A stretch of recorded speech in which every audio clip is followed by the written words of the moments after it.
De volta com o programa Tudo Posso, vamos falar de saúde da mulher, como é importante esse assunto, né?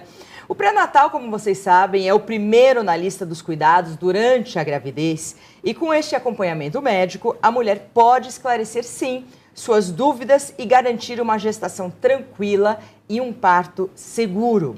As consultas e exames são realizados com frequência e permitem a identificação e monitoramento de problemas como anemia, diabetes, hipertensão, além de doenças sexualmente transmissíveis que podem colocar em risco a gestação. Isso aí é muito importante, a gestação para melhor qualidade da vida do bebê e da mamãe. E no programa de hoje nós estamos recebendo, vamos receber a reumatologista, a fisioterapeuta, a professora da PUC de São Paulo, Juliana Schulze Burti. Tudo bem? Como vai? Bem, prazer. Prazer. Tudo isso que eu falei tá certo, Juliana? Tá certo, tá certíssimo. É importante a mulher, quando ela fica grávida, ela já ir atrás de informações para que ela possa passar por esse período de uma maneira mais tranquila, né? Porque aparecem alguns incômodos, mas ela consegue melhorar esses incômodos e, acima de tudo, passar por essa fase prevenindo certos problemas, como todos esses que você falou, né? Que tipo de sintoma que ela tem? Que tipo de sintoma mesmo que aparece que ela fala assim, não, eu tenho que começar a me cuidar? A partir do momento que ela fica grávida, o corpo dela vai ter uma turbulência de alterações hormonais. Então, é uma avalanche de hormônios e essa avalanche de hormônios já vai causar várias alterações. Então, ela pode começar sentindo enjoo, que às vezes a pessoa até descobre que está grávida porque começou a enjoar, começou a ficar com tontura. Pensando mais na parte física mesmo, que é a parte que eu trabalho, o que acontece? Tem a progesterona, que vai aumentar bastante. Que é o hormônio feminino. O estrógeno vai aumentar ao longo da gestação. E tem um hormônio que chama relaxina. E o que ele faz, esse hormônio? Ele faz as articulações ficarem mais frouxas, mais molinhas, porque o bebê vai ter que crescer, né? Aquele útero vai ter que aumentar muito de tamanho. Então, o corpo da grávida, ele vai ter que sofrer certas alterações para que esse útero consiga ficar lá encaixadinho e que ela consiga se adaptar a essa alteração que ela vai ter na postura. Então, ela pode ter dor nas costas, ela pode ter falta de equilíbrio, instabilidade, porque não é só a pelve, por exemplo, que eu até trouxe para mostrar, que vai sofrer essas alterações. É o corpo todo, exatamente. Então são sinais, dor nas costas, sim. Algum outro tipo de sinal, assim, que a pessoa se sinta incomodada, ela tem que procurar, de repente, um fisioterapeuta. Tem que procurar ajuda, exatamente. A dor nas costas, às vezes ela não aparece logo no início da gestação. Mais no final, porque você tá com peso. Exatamente. Né? Tem muita mulher que anda assim, exatamente. Né? Porque o peso é muito grande, ainda mais quando se engorda muito, né? Isso, exatamente. Uma das coisas que a gente tem que tomar cuidado é com esse ganho de peso excessivo, porque o ganho de peso excessivo, ele pode favorecer, por exemplo, diabetes gestacional, ele pode favorecer o aparecimento da hipertensão e piorar muito essas questões corporais, né? Esses desconfortos corporais que a mulher pode ter. Então, como que a mulher se prepara para ter um filho? Vamos pensar então que a mulher engravidou... Ela decidiu. Foi planejado. A partir do momento que ela decidiu, ela já tem que se preparar. Já. Até antes de engravidar. O ideal é assim, eu vou engravidar, se for planejado, então eu vou fazer, vou ao ginecologista, vou fazer testes, né, exame de sangue, para ver se eu já tive rubéola, por exemplo, para tomar todas as vacinas que são importantes antes de engravidar, para não ter nenhuma dessas doenças ao longo da gravidez. Então isso é o ideal. Muitas vezes não acontece, mas se a pessoa está pensando, ela tem que fazer isso. Outra coisa, se ela tem um corpo bem preparado antes da gestação, isso vai facilitar também o trabalho corporal dela durante. O que você chama de corpo bem preparado? Uma musculatura saudável. Vamos pensar, um problema que aparece muito nas grávidas no último trimestre, por exemplo, é a diástase do músculo abdominal. O músculo abdominal, ele tem uma região que liga um lado ao outro e no final da gestação, se a mulher engorda muito, ou se ela tinha, por exemplo, um abdômen que não era tão forte, tão bem trabalhado antes da gestação, ela pode ter uma separação da musculatura. E a gente sente, a gente faz o exame, coloca o dedo e isso fica evidente. O que acontece? É uma musculatura que não tem uma função adequada. Né? Então, quem tem isso precisa trabalhar, principalmente no período pós-parto. Quando está grávida, não tem muito o que fazer. Né? É lógico, você pode fazer um trabalho de estabilidade de tronco, trabalhar o abdômen da maneira correta na fisioterapia, mas se essa separação do abdômen ocorreu, No pós-parto, que a gente chama que é o puerpério, que a gente fala, né, que é o período de pós-parto, ela tem que já imediatamente começar a trabalhar essa musculatura para que ela volte o quanto antes para a condição normal. Vamos voltar um pouquinho. A mulher decidiu, que a gente falou, começou a trabalhar o corpo. Isso. Certo? Isso. E depois?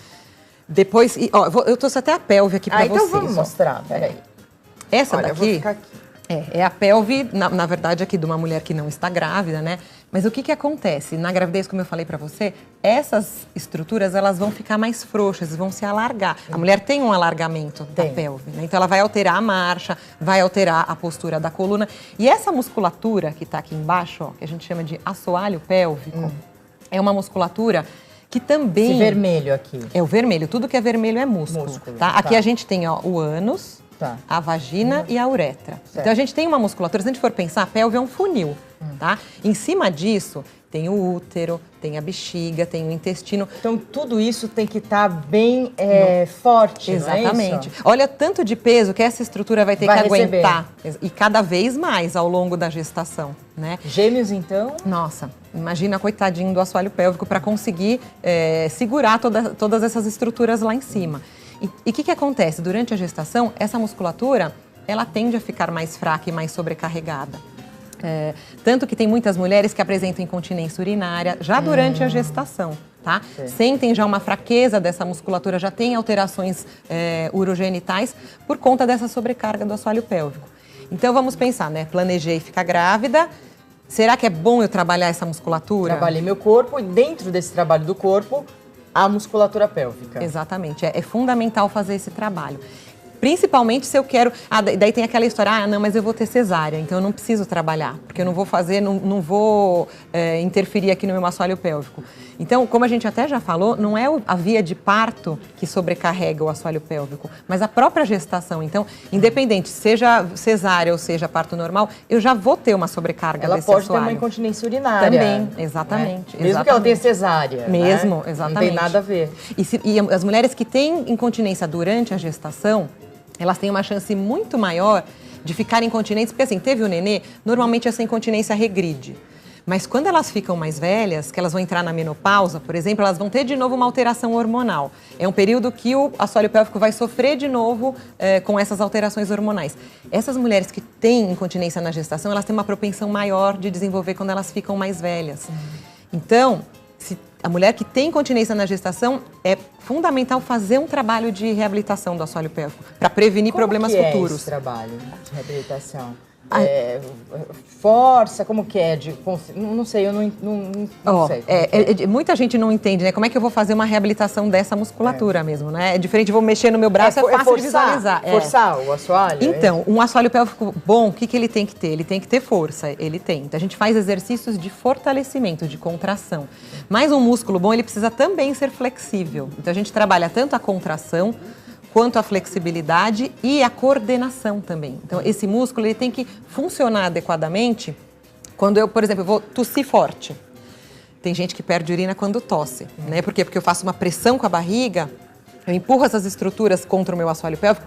Se ele é fraco, o meu esfíncter uretral não consegue fechar e eu tenho escape de xixi. Então, eu tenho que treinar essas pessoas, essas mulheres que estão fazendo reabilitação, a usar esse assoalho pélvico nas mais diversas funções. Quando ela tem aumento de pressão abdominal, quando ela tem mudança de posição. Então, o que é um músculo bom? Ele é forte, ele é flexível e ele tem coordenação. A gente tem que trabalhar tudo isso num programa de reabilitação. Em quanto tempo que a mulher pode conseguir esse assoalho pélvico forte? Olha, se ela está com ele fraco, a gente faz uma avaliação, viu que está fraco. O tempo que demora, mais ou menos, para o músculo se reabilitar, voltar a ter uma função adequada, é em torno de 3 meses. Né? 3 meses. Isso é para todos os músculos. Que é que nem a musculação. Mesma coisa. coisa. A ter o resultado em 3 meses. Igualzinho. Tá. Porque essa musculatura é a mesma do bíceps, do quadríceps. Então, a gente tem que... E a gente nunca ninguém fala pra gente, olha, você tem que exercitar essa região, né? Isso deveria ser mais falado. Na yoga eles falam um pouco. Eu fiz yoga para gestante isso. E eles falavam, não, agora você vai contrai e solta, contrai e solta. Que eles chamam dos bandas, né? Tem os nomes que nas posturas eles pedem para fechar. Eu acho super interessante porque é uma atividade que pensa no corpo como um todo, né? Não deixa essa parte de lado. Exatamente. É lógico Lógico que eles têm uma filosofia diferente, mas a gente está trabalhando com isso daí. No Pilates até também. Que hoje tudo pega de tudo, né? É um movimento globalizado de informação, não é? Não, muito melhor, né? Muito melhor. E eu acho que esse espaço até de vocês estarem falando disso aqui é muito importante. Então, eu acho importantíssimo, porque a mulher não tem noção. Não. E daí, às vezes, ela quer engravidar e não sabe como se preparar, né? Como ela vai ter um parto normal, né? Muito obrigada, Juliana. Imagina. Venha mais vezes para a gente falar de outras coisas ligadas à fisioterapia, né, a geriatria também. Então agora a gente ficou sabendo nessa entrevista a importância de você fortalecer esse assoalho pélvico, gente. Se você quer ficar grávida, se você está grávida, procure um fisioterapeuta que vai te ajudar nisso. No próximo bloco a gente vai ter exercícios para as grávidas. Tem grávida, tem exercício, tem tudo aqui no Tudo Posso. A gente já volta.